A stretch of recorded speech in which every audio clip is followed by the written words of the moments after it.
Terrifiée, je refuse, Vita revient sur le grave problème de santé de son fils lors de sa naissance.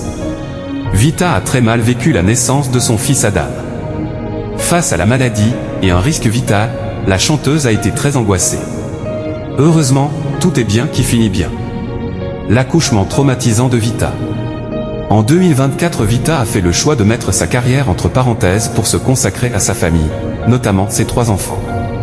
Son cercle de proches est une priorité pour elle et il arrive à la chanteuse de faire des révélations sur ses enfants en interview. La naissance difficile de la fille de Vita.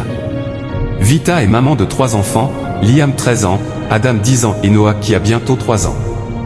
Dans son documentaire Vita, Je m'appelle Charlotte, la chanteuse expliquait être enceinte de 3e enfant, une petite fille, lors d'une pause dans la tournée Versus Tour.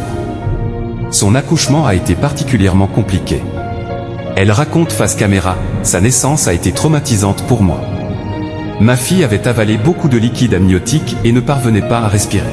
Dans le documentaire, on voit quelques courts extraits, mais cela a duré près de 15 minutes. Noah n'a pas crié à sa naissance, ce qui a été une source de stress immédiat pour l'artiste. Finalement, elle a poussé son premier cri, aujourd'hui la petite fille est en parfaite santé. L'accouchement traumatisant de Vita. Avant sa fille, Vita avait déjà vécu un accouchement difficile.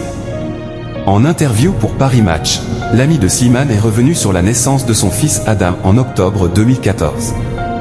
Les médecins lui ont appris que son bébé était en train de faire une septicémie. Elle raconte, on commence un traitement à base d'antibiotiques. Les médecins sont confiants mais ne me cachent pas qu'il y a un risque vital. L'infection peut virer en méningite et donc affecter le cerveau. Parce que j'ai accouché dans une clinique où rien n'est prévu pour de tels soins, nous sommes transférés en urgence dans le service néonatalité de l'hôpital Saint-Joseph, dans le XIVe arrondissement de Paris. Ce moment a été très stressant pour Vita. Elle se souvient, Adam subit ses premiers soins. Il ne peut pas prendre de bain, trop de piqûres sur son petit corps. Mais le pire reste la ponction lombaire. Terrifié, je refuse. Le pédiatre m'explique qu'un nourrisson ne sent pas la douleur comme les adultes car ses os sont encore mous.